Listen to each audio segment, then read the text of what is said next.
yang akan disampaikan Ustazah Budi Panitia kepada beliau kami persilakan.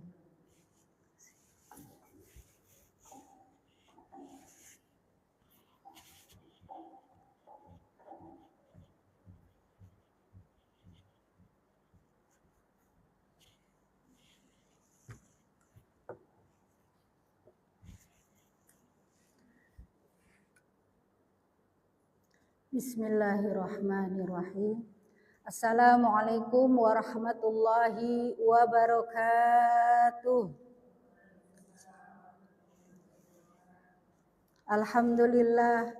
Alhamdulillahilladzi arsala rasulahu bil huda wa dinil haq liyuzhirahu ala dini kullih walau karihal musyrikun wa kafa billahi syahida. Ashhadu an la ilaha illallah wa ashhadu anna Muhammadan abduhu wa rasuluh la nabiyya ba'dah. Allahumma salli ala sayyidina Muhammad. Allahumma salli wa sallim wa barik alaihi wa ala alihi wa ashabihi wa man tabi'ahum bi ihsanin ila yaumiddin, amma ba'du. Alhamdulillah, pertama-tama yang saya cintai karena Allah, Ketua Majlis Taklim Baitul Ihsan, Ibu Yekti ya, serta pengurus yang lainnya, juga jamaah yang hadir pada Jumat Mubarak ini, yang cantik-cantik, yang solihah. Apa kabarnya Ibu? Alhamdulillah, sehat? Sehat ya? Alhamdulillah. Bahagia Ibu? Bahagia insya Allah ya. Ibu-ibu, marilah pertama-tama kita mengucapkan kalimat Alhamdulillahirabbil alamin atas nikmat yang Allah anugerahkan kepada kita hari ini. Kita masih diberikan nikmat iman Islam, nikmat sehat, nikmat kesempatan waktu hari ini di hari Jumat Sayyidul Ayyam. Allah izinkan kita berkumpul di rumahnya untuk sama-sama thalabul ilmi.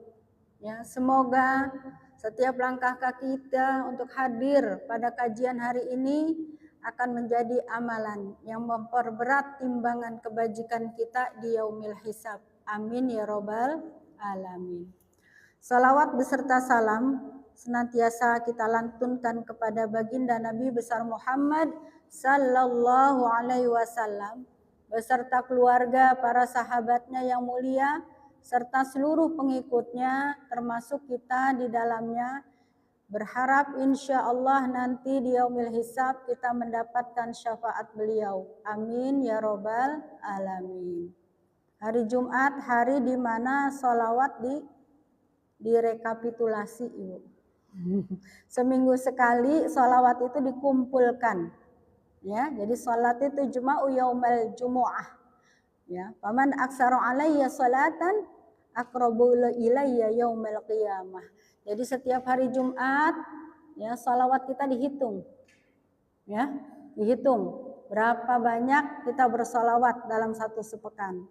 Nanti kalau dari catatan rekapitulasinya yang paling banyak bersolawat, dialah yang nanti paling dekat posisinya pada hari kiamat denganku. Masya Allah ya. Kita salawat dulu ya. Nah, salawat Jibril. Ini salawat Jibril, ini salawat yang maksur soalnya ya. Sallallahu ala Muhammad. Sallallahu ala wasallam. Sallallahu ala Muhammad. Sallallahu ala wasallam. Ayo ibu. Sallallahu ala Muhammad. Sallallahu ala wasallam. Sallallahu ala Muhammad. Sallallahu alaihi wasallam.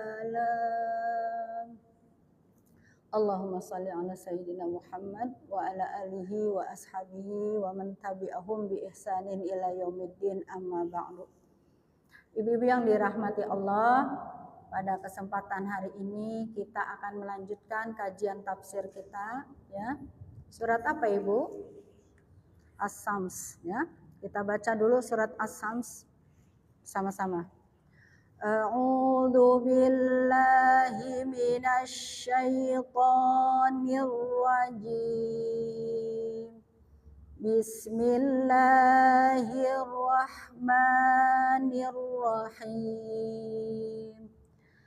Wasyamsi wa duhaha wal qamari idza talaha wan nahari idza jallaha wal laili idza yaghshaha was samaa'i wa ma banaha wal ardi wa ma tahaha wa nafsin wa ma sawwaha fa'alhamaha fujuraha wa taqwaha qad aflaha man zakkaha wa qad khaba man dassaha kadzabat samudu bitaghwaha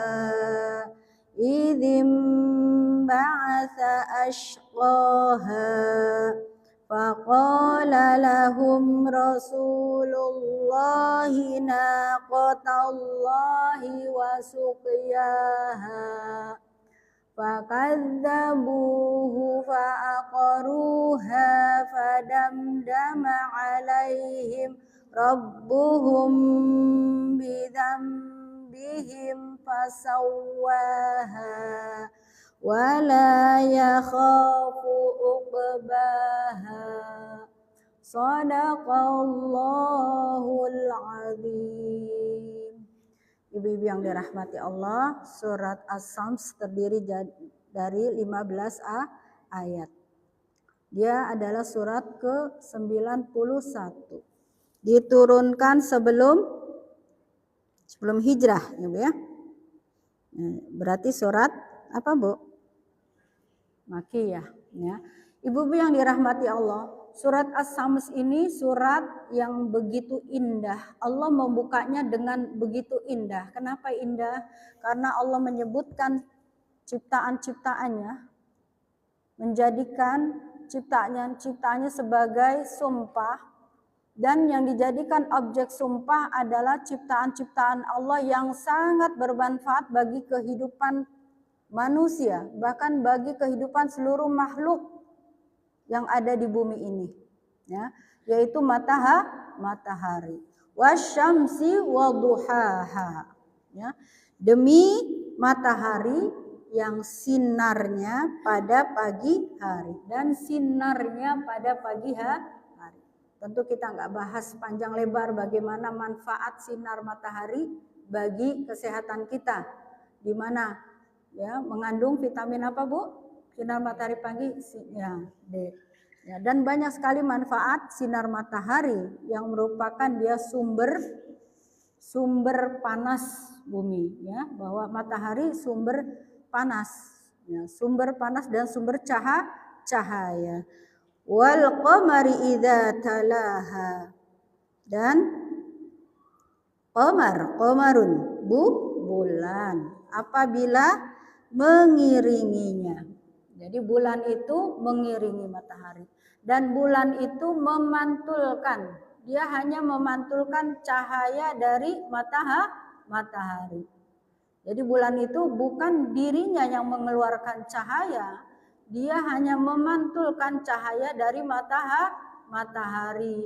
Maka dalam Islam, walaupun artinya sama, biasanya menggunakan lafaz yang berbeda. Kalau matahari itu pakai diyaun, cahaya. Kalau diyaun artinya cahaya di mana dia menjadi sumbernya, mengeluarkan cahaya dari dirinya. Maka kalau matahari bukan nur, tapi diaun. Ya, karena dia sumber, karena cahaya itu dari dirinya. Beda dengan nur, kalau nur itu pantulan. Cahaya yang dihasilkan adalah hasil pantulan dari matahari. Nanti Allah pada ayat yang lain akan membedakan dia, pakai kata dia. Karena matahari itu diaun, dia memang cahaya itu bersumber dari dirinya. Sedangkan bulan tidak mengeluarkan cahaya, dia hanya pantulan. Nur menggunakannya lafadznya. Ya, kemudian wan nahari idza jallaha, dan demi nahar waktu siang. Waktu siang apabila telah menampakkannya, ya, menampakkan matahari. Nah, kemudian walaili idza yaghshaha, dan demi malam apabila telah menutupi matahari, jadi gelap gulita. Was-samai wa ma banaha wal ardi wa ma tahaha, dan demi langit serta pembinaannya yang menakjubkan. Ya. Kita ambil dua ayat untuk bahan perenungan, ya. Ini kita bacakan saja. Kemudian was-samai wa ma banaha, dan sama langit serta pembinaannya yang menakjubkan. Jadi langit yang hari ini kita menggambarkan langit, ketika kita penggambaran kita terhadap langit itu biasanya langit itu biru dengan diwarnai warna keputih-putihan dari awan. Hakikatnya bukan itu, karena langit lebih jauh lagi. Warna biru yang hari ini kita lihat itu hanya batas kemampuan visualisasi kita manusia. Padahal dia lebih jauh lagi. Maka kalau kita naik pesawat, ya, ternyata langit lebih jauh lagi.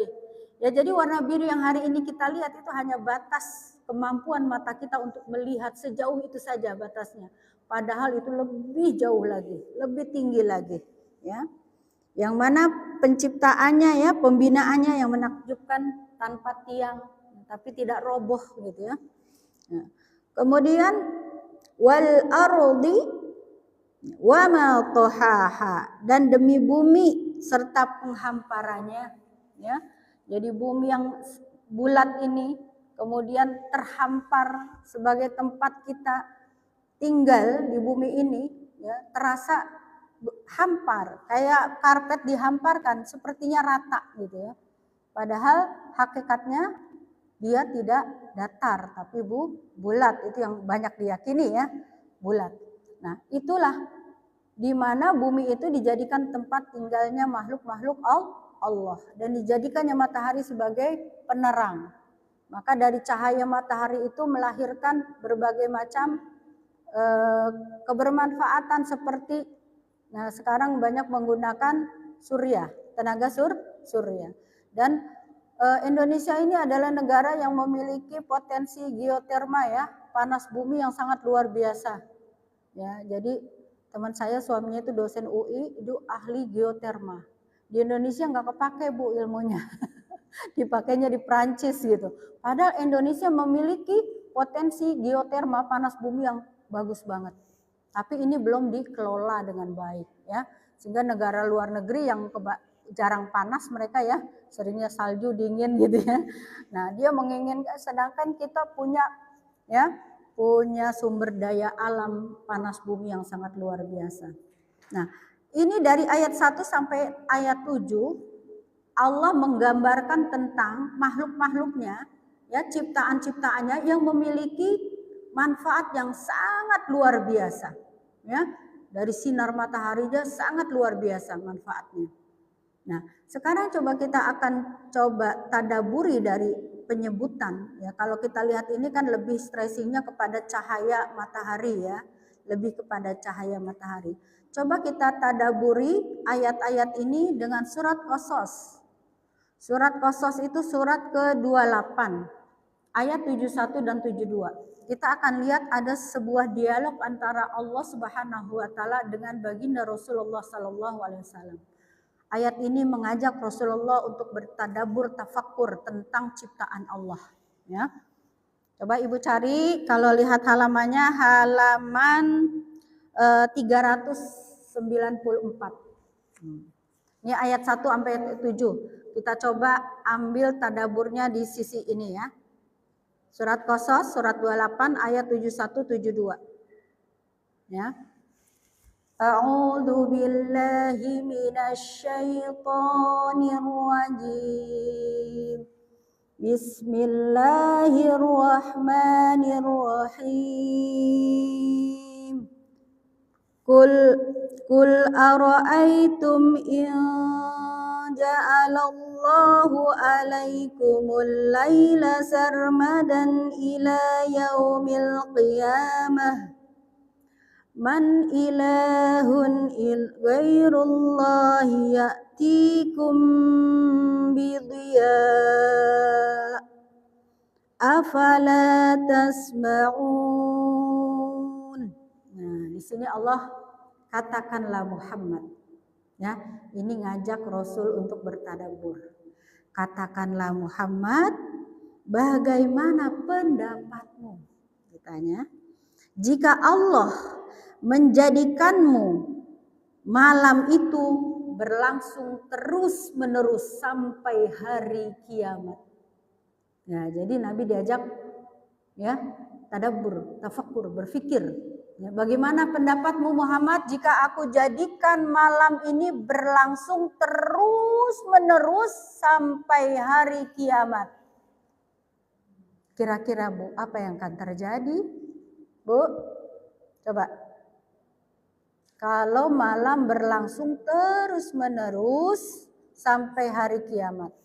Kalau Indonesia malam terjadi berapa jam Bu? Kurang lebih kita mah hampir sama ya, 12 jam ya, 24 jam dibagi 2, 12 jam.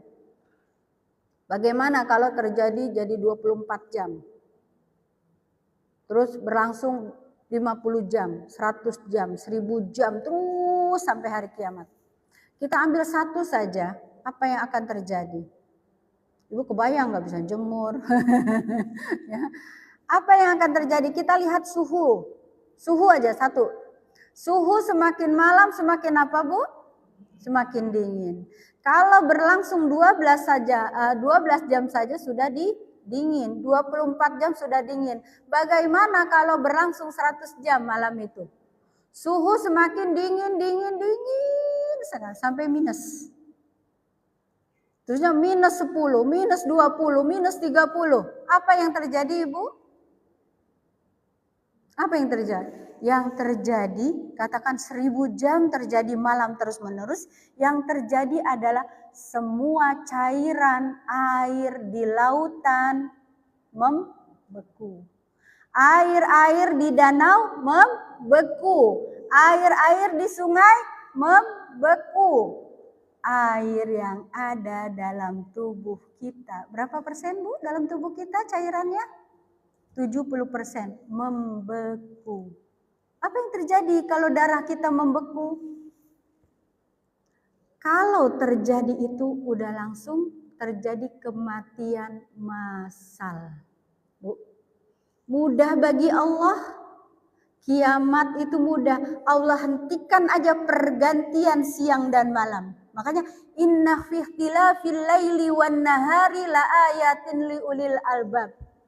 Sungguh dalam pergantian siang dan malam itu adalah tanda-tanda kekuasaan Allah untuk ulil albab. Orang yang memiliki ya pikiran, mau mentadaburi, itu melahirkan sebuah ketakjuban dengan kemahakuasaan Allah. Cukup hanya dengan menghentikan pergantian siang dan malam sudah terjadi kematian massal. Hari ini kita berganti siang malam gitu-gitu aja ya. Kita nggak merasa ini sesuatu yang menakjubkan. Sekali-kali kita berpikir, ya Allah seandainya ini malam terus menerus. Dingin. Lama-lama kita membeku dan kita mati kedinginan. Itu.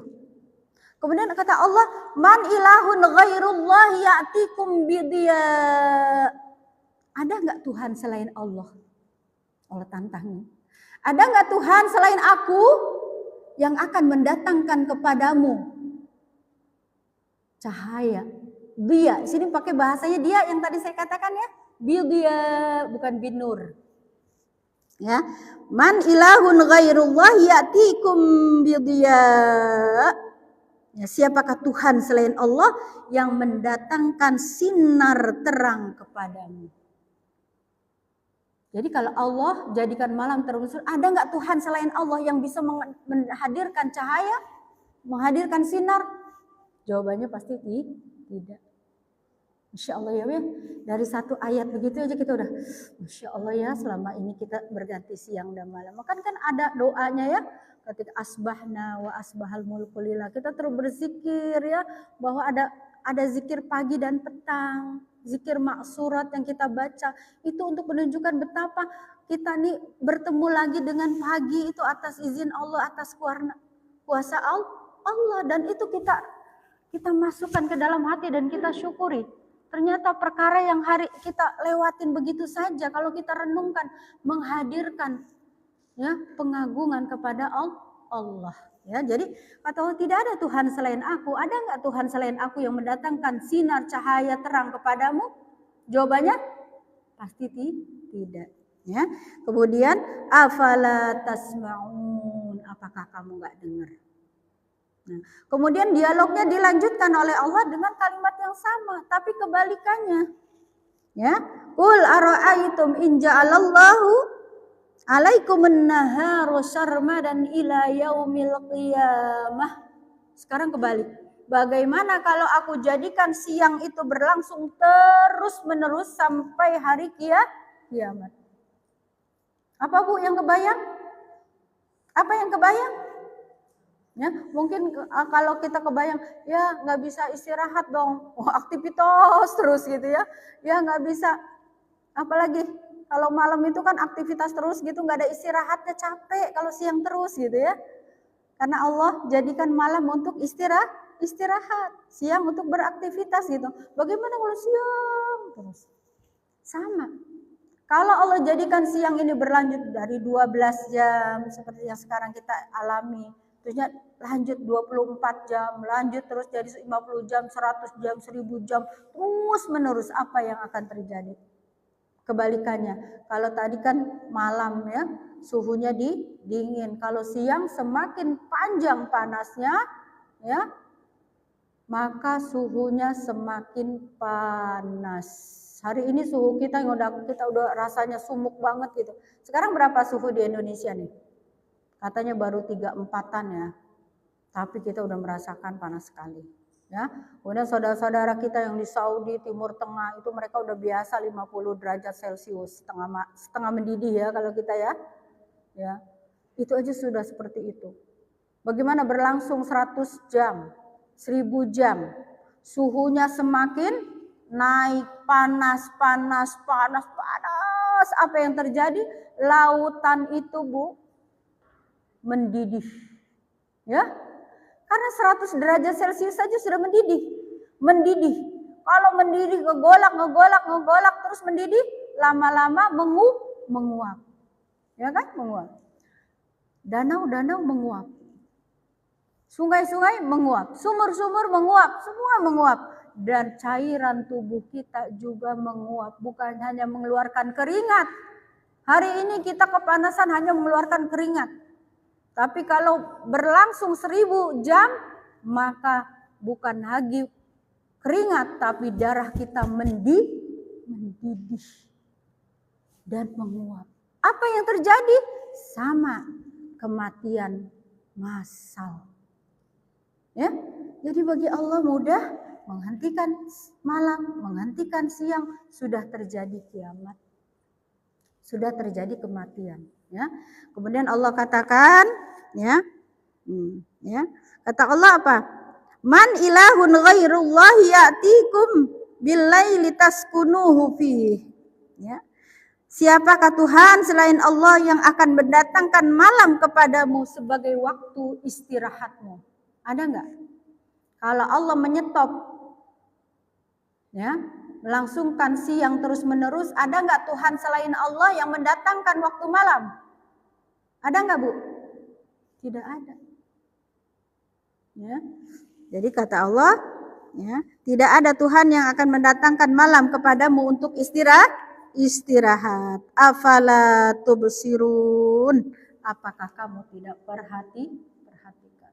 Ya, Masya Allah, dari dialog ini aja sudah menggambarkan betapa dahsyatnya kekuasaan Allah.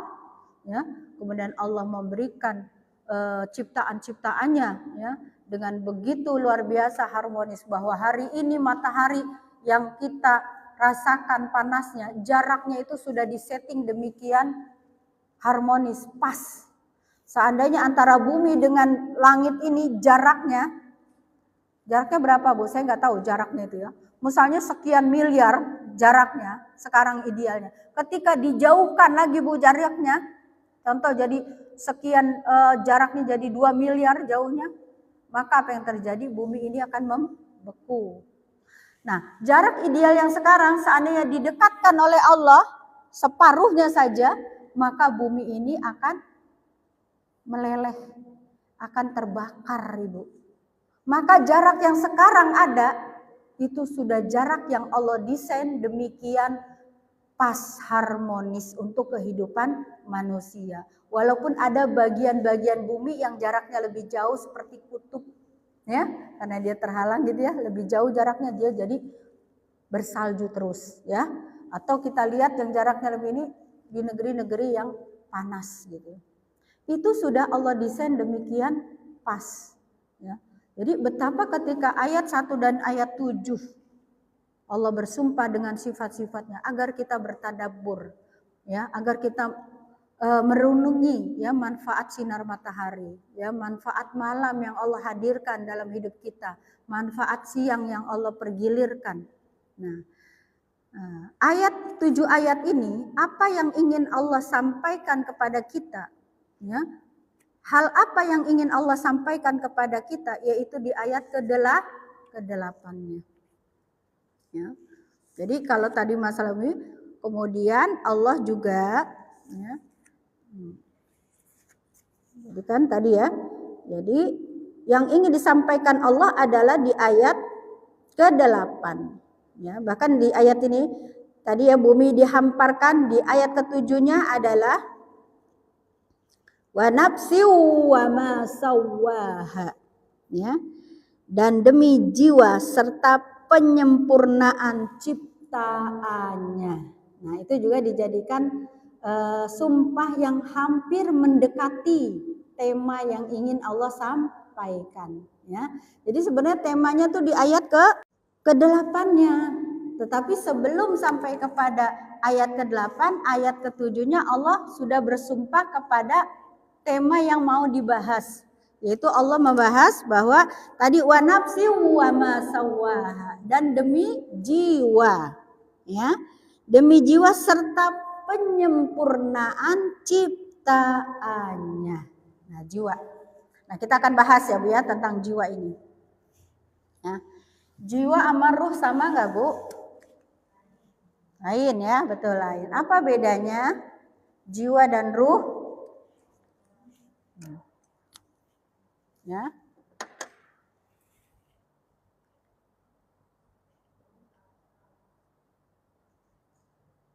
Ruh. Nah.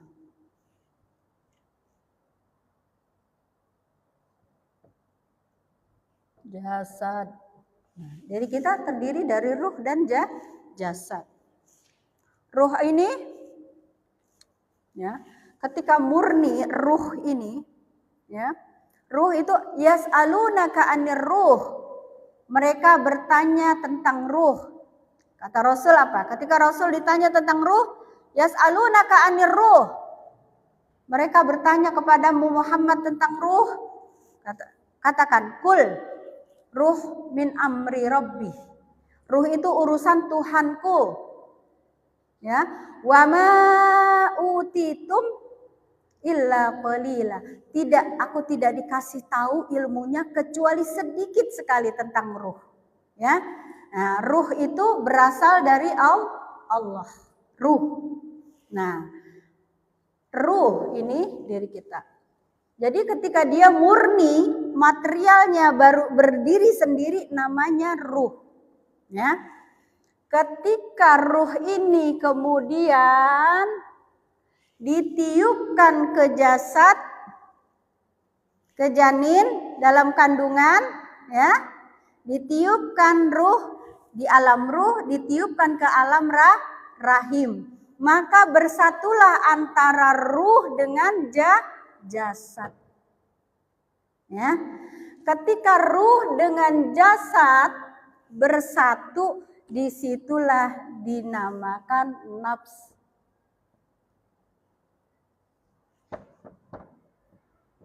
Nafs, jiwa. Jadi jiwa itu ruh dan jasad yang bersatu itu namanya jiwa. Tapi kalau dia masih sendiri namanya ruh. Ya, ruh ini berasal dari Allah. Sehingga ruh itu kontennya dia itu suci, dia itu bersih, dia itu baik karena dari Allah. Maka banyak orang yang mengatakan bahwa ruh itu dalam diri kita adalah unsur langit. Jadi dalam tubuh kita ada unsur langit yaitu ruh dari Allah dan ada unsur bumi yaitu jasad. Ya, jasad tubuh kita ini adalah unsurnya unsur bumi. Ya, kalau Nabi Adam unsur jasadnya itu min tin. Ya, dari apa?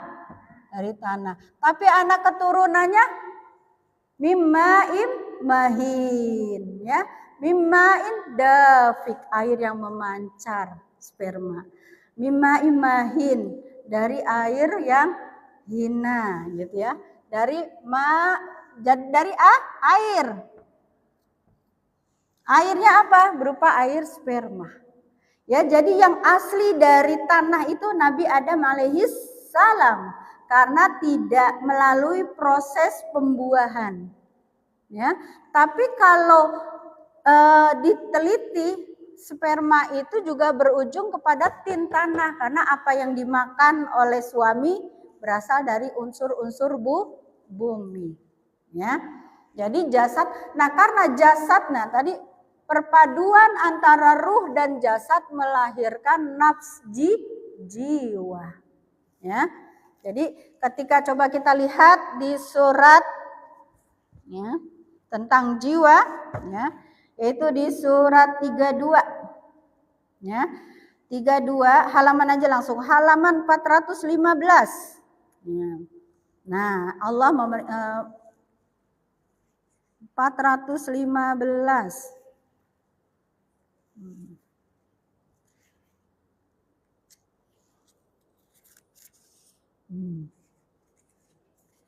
Ya, surat As-Sajdah. Ya. Ayat 7 dan ayat 9. Ya. Bismillahirrahmanirrahim. Alladzi ahsana kulla shay'in khalaqahu wa bada khalqal insani min tin.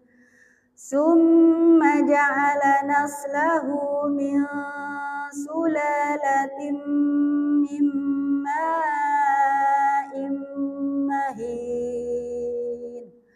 Summa sawwahu wa nafakha fihi min ruhihi wa ja'ala lakumus sam'a wal absara wal af'idah. Qalilan ma tashkurun. Yang memperindah segala sesuatu yang Dia ciptakan. Ya. Jadi Allah kalau menciptakan sesuatu diperindah, dibentuk yang terbaik, apalagi manusia fi ahsani taqwim, ya, bentuknya paling terbaik. Nah, kemudian Dia ciptakan dan memulai penciptaan manusia dari tanah. Memulai penciptaan manusia dari tanah, yaitu bapak kita Adam alaihis salam. Nah, selain Adam alaihis salam, Allah katakan kemudian Ia menjadikan keturunannya dari saripati air yang hina. Ya, saripati air yang hina yaitu air mani. Tapi mani itu tidak najis ya Ibu ya. Mani tidak najis. Kalau najis kita bahan dasarnya najis dong. Enggak ya.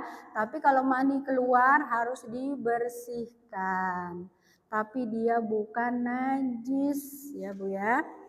Ya, kemudian ya, jadi anak keturunannya dari saripati air ya, atau air yang memancar ya, air yang terpancar ya. Nah, kemudian dia menjadikan keturunannya dari saripati air yang hina. Kemudian ia menyempurnakan dan meniupkan ruh ya, meniupkan ruh ke dalam tubuhnya. Dan dia menjadikan pendengaran, penglihatan dan hati bagimu, tetapi sedikit sekali kamu bersyukur. Nah, jadi tadi dari unsur jasad kita yang berupa tin kalau Nabi Adam dan anak keturunannya saripati air, kemudian barulah di saat usia 4 bulan sempurna dalam rahim ibu kita ditiupkannya ruh. Nah, ketika jasad janin ini ditiupkan ruh, disitulah bertemu antara jasad dan ruh, itulah yang disebut dengan nafs jiwa. Ya. Nah, sehingga sempurna Allah penciptaannya ya, dari penciptaan makhluk dari unsur langit berupa ruh dan unsur bumi dari tanah dan saripati tanah yaitu air, kemudian dari unsur keduanya itulah maka terbentuk namanya nafs jiwa ya. Nah, kemudian Allah katakan di ayat selanjutnya, fa'alhamaha fujuraha wa taqwaha ya. Jadi ruh dengan jiwa sama apa beda? Beda ya. Beda ya. Menurut Imam Al-Qurtubi, ketika berpisah antara ruh dan jasad masing-masing berpisah namanya ruh. Kalau udah menyatu namanya nafs. Nah, kalau kita meninggal itu apanya? Ruhnya atau nafsnya? Kita membayangkan ruhnya. Padahal semua ayat mengatakan, oh berarti kalau meninggal itu jiwa apa ruh? Bu, kalau meninggal ruh apa jiwa? Ruh apa jiwa yang meninggal? Ya, kita lihat ayat-ayatnya. Semua ayat menggunakan nafs. Kullu nafsin dha'iqatul maut. Berarti nafs ya. Yang meninggal itu nafs, jiwa. Ayo atau ayat lain. Ya ayyatuhan nafsul mutmainnah. Irji'i ila rabbiki radiyatan mardiyah. Fadkhuli fi ibadi wadkhuli jannati. Yang dipanggil ruh apa nafs? Nafs ya. Ya. Jadi selama ini kita membayangkan yang dicabut itu memang ruhnya. Tapi sebenarnya itu adalah jiwanya. Karena dia sudah tidak murni, karena sudah tercampur. Nah, ketika ditiupkan masih murni ruh. Ya, ketika ditiupkan masih murni ruh. Tapi kalau ketika dia sudah bergabung dengan jasad, dia sudah nafs. Kenapa? Karena sudah membawa konten yang berbeda dari ruh. Nah, makanya ayatnya wah. Fa'alhamaha fujuraha, fujur amatak takwa. Nah, nafs. Nah, kalau ruh ini dia sebenarnya membawa konten takwa. Ruh itu bening, suci, baik, semua yang baik itu ruh karena dari Allah. Nah, unsur bumi inilah yang punya konten fujur. Ya. Unsur langit itu semuanya baik-baik karena dari Allah, ruh itu dari Allah. Dia unsurnya baik-baik semua. Nah, ketika yang baik sama yang buruk jadi menyatu, Kira-kira apa yang terjadi? Apa Bu? Kalau baik dan buruk itu ketemu, kira-kira tenang apa bergejolak? Bergejolak ya. Kalau kita nih kumpul di majelis taklim kayak gini, hati kita tenang nggak Bu? Tenang. Kenapa tenang? Karena ini unsur ruhnya tinggi. Tapi mohon maaf, kita berkumpul di satu tempat yang kita tuh, misalnya kita masuk ke tempat karaokean. Ada perempuan LC yang pakai baju seksi, kemudian laki-laki bertato dengan pakaian premannya. Hati kita tenang nggak Bu di situ? Takut ya? Kok kayaknya nggak nyaman kita ya? Kenapa nggak nyaman? Karena unsurnya berbeda. Ada unsur ruh dan unsur jasad. Maka ketika nafs ini dia memiliki potensi fujur ini asalnya dari jasad, dari bumi, unsur bumi, dan takwa ini unsurnya dari ruh, maka ketika fujur dan takwa ini ada, maka dia tuh tempatnya di mana? Inilah artinya yang berbolak-balik, yang galau, yang ini namanya qalbun. Ya, qalb. Kalau katakanlah tempatnya, dia adanya di qalb. Ya. Jadi qalbun itu tidak diartikan hati dalam pengertian anatomi ya. Sebagian mengartikan qalbun itu dengan jantung hati, jantung gitu ya. Karena kalau kita deg-degan itu yang bergetar deg-degan itu jantung ya. Misalnya kita lagi bahagia yang biar itu jantung kita ya. Takut juga yang mengkeret tuh kayaknya jantung kita. Makanya kalau Indonesia banyak mengartikan qalbun itu dengan hati. Tapi kalau Barat, Eropa, qalb itu diartikan dengan heart ya. Ya, hati bukan dalam beranatomi, dia makanya Indonesia mengartikan jantung hati gitu ya, jantung hati. Ya, karena di jantung itu seperti kayak ada otaknya. Otak kedua tuh di jantung. Maka kalau kita lagi jatuh cinta yang berdebar-debar jantung, kita takut juga berdebar-debar jantung gitu, ya bukan hati kita. Jadi qalb, makanya qalb ini berbolak-balik. Bolak-balik. Kenapa? Karena unsur ini tarik menarik. Ya, unsur ini bolak-balik sehingga kondisi hati itu bolak-balik, gelisah. Tergantung mana stimulus yang didapatkannya. Makanya salah satu doa ketika Ummu Salamah ditanya, wahai Ummu Salamah, doa apa yang paling banyak diucapkan oleh baginda Rasulullah Sallallahu Alaihi Wasallam? Kemudian kata Ummu Salamah apa? Rasul tuh paling banyak baca doa ya muqallibal qulub, sabbit qalbi ala dinik, wa ada yang menambahkan wa ala taatik. Bayangkan baginda Rasul yang imannya paling kuat, ya, yang imannya paling hebat, yang paling tebal, ya, di antara seluruh manusia, beliau masih terus berdoa, ya muqallibal qulub, wahai zat yang membolak-balikan hati, ya, hati kita kan berbolak-balik. Nah, misalnya lagi begini nih hati kita tenang, nauzubillah tiba-tiba dapat telepon, hitungan menit, hitungan detik kita langsung nangis. Ada berita duka, ya kan? Tadinya lagi tenang begini, dengan hitungan menit, semenit terima telepon, langsung berderai air matanya, lah berbalik langsung. Jadi sedih. Itulah qalb, hati ini berbolak-balik. Maka ini, ya, hati ini kita harus selalu mengupayakan, selalu berdoa pada Allah, ya muqallibal qulub, sabit qalbi ala dinik wa ala taatik. Wahai zat yang membolak-balikan hati, tetapkanlah hatiku kepada agama dan ketaatan padamu. Itu minta terus sama Allah. Karena dia sifatnya begitu.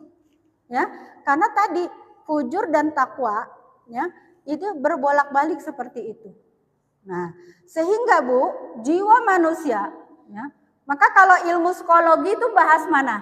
Bahas ini apa bahas ini? Kalau ilmu psikolog, Ina bahas mana? Kalau ilmu psikolog, nafsu ya. Nah, jiwa, ya kan? Makanya ilmu ini bisa berkembang kalau ilmu ini. Tapi kalau ini wa ma utitum min ilmin illa qalila. Kalau yang ini Allah yang tahu persis seperti apa hakikat ruh itu. Makanya yang berkembang ilmu tentang jiwa ini, ya. Dokternya pun ada, dokter jiwa. Sebelum dokter jiwa, psikolog dulu, setelah psikolog psikiater kan gitu ya. Nah, barulah. Jadi nafs inilah ya. Nah, yang tadi jasad dari tin, dari mani, kemudian Allah katakan fa'alhamaha fujuraha wa taqwaha. Dan aku ilhamkan kepada jiwa itu kejahatan dan ketakwaan. Ya, jadi ini yang harus kita sadari bahwa diri kita ini memiliki potensi berbuat takwa dan potensi berbuat yang buruk, kejahatan. Maka yang membuat itu dominan atau yang berkembang yang mana, takwanya atau buruknya, itu amat tergantung kepada stimulus yang didapatkan. Apa yang dia dengar, karena kemudian dari jiwa itu Allah ciptakan sam'a wal absara wal afidah. 3 instrumen di mana kita bisa menangkap stimulus-stimulus kebaikan kah, stimulus kejahatan kah, itu ditangkap. Ya. Jadi sam'a, pendengaran. Kenapa disebut pendengaran? Karena pendengaran itulah yang pertama berfungsi. Sejak ditiupkannya ruh dalam kandungan, yang pertama berfungsi sam'a, pendengaran. Maka ibu hamil ketika usia kehamilannya sudah 4 bulan ke atas, janinnya sudah ada ruhnya, maka dia bisa bereaksi ketika mendengar suara. Ya, ketika kandungannya diperdengarkan tilawah Al-Quran, bacaan murotal oleh ibunya kah atau ayahnya kah, maka si janin ini akan mampu mendengar dan ia merasakan ketenangan. Ya, karena unsurnya sama-sama dari langit. Ya, seperti itu.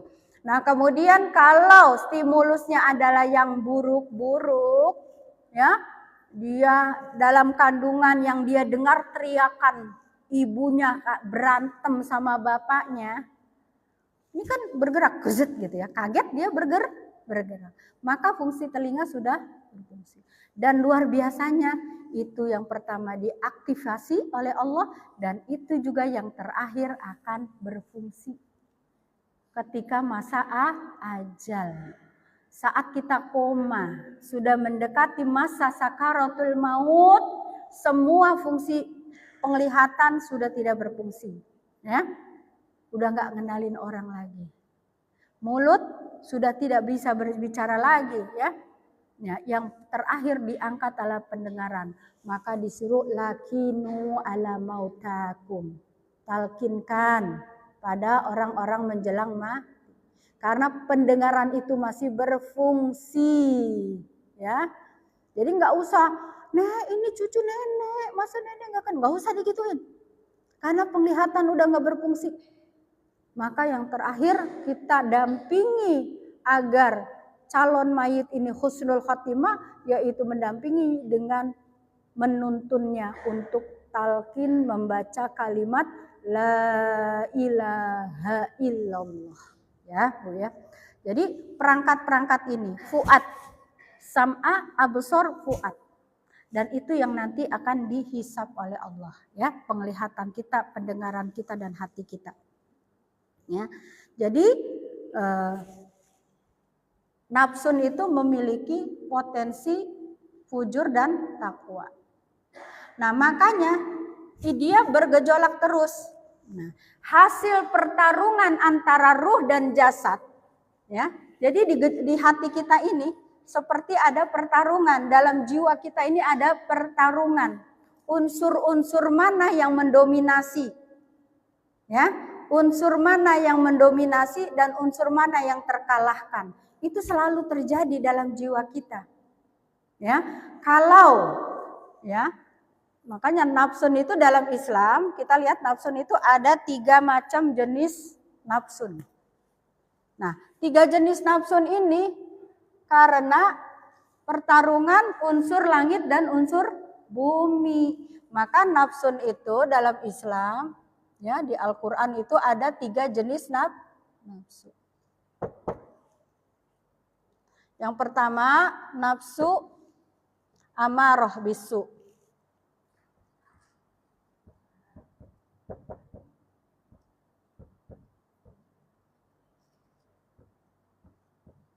Pertama, nafsu amarah. Nafsu amarah adalah nafsu di mana ketika terjadi pertarungan antara ruh dan jasad, bertarung, kemudian yang selalu diikuti, dimenangkan, dan selalu mendominasi adalah unsur bumi. Berarti apa? Kalau unsur bumi yang menang, berarti apa? Fujur. Kenapa hawa nafsunya diperturutkan terus?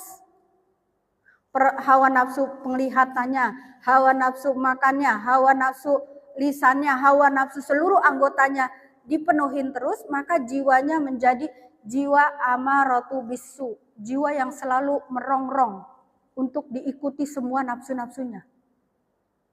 Jadi kalah ruhnya. Karena dominasi nafsu, makanya nafsu itu dari kata nafsun itu muncul hawa nafsu. Ya kan, hawa nafsu.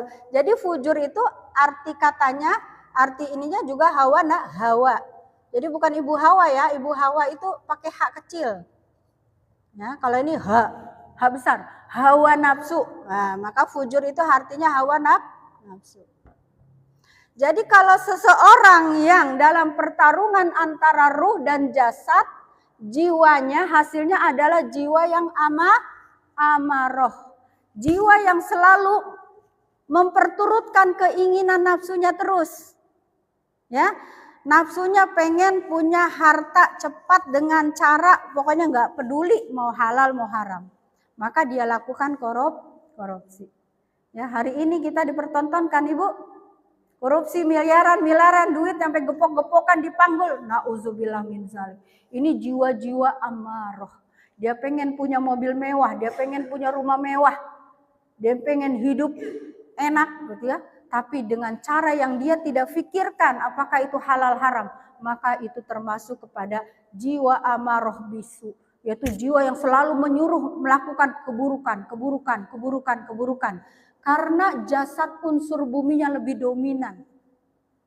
Ya, unsur buminya lebih dominan. Sehingga kalah unsur ruhnya, unsur langitnya kalah. Maka jadilah dia jiwa amarah bisu. Orang yang dominasi keburukannya lebih mendominasi. Lebih banyak keburukannya daripada kebaikannya. Bahkan dia sudah sampai dijadikan budak bagi hawa nafsunya. Ya. Jadi kalau orang, makanya dalam satu ayat Allah mengatakan, afara'aita man ittakhadha ilahahu hawahu. Hai Muhammad, pernahkah kamu melihat orang yang menjadikan hawa nafsunya sebagai Tuhan yang disembah? Ya. Hari ini banyak orang yang menjadikan hawa nafsu sebagai Tuhan yang disembah.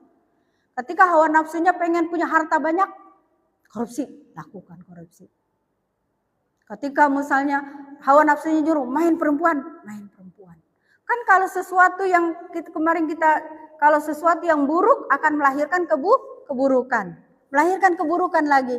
Karena dia sudah takluk oleh titahnya hawa nafsu. Makanya dibilang budak hawa nafsu. Nauzubillah min zalik.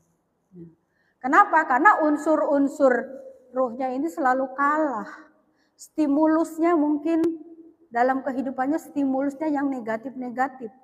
Makanya dalam hadis dikatakan kullu maulidin yuladu alal fitrah. Setiap bayi yang lahir dia fitrah.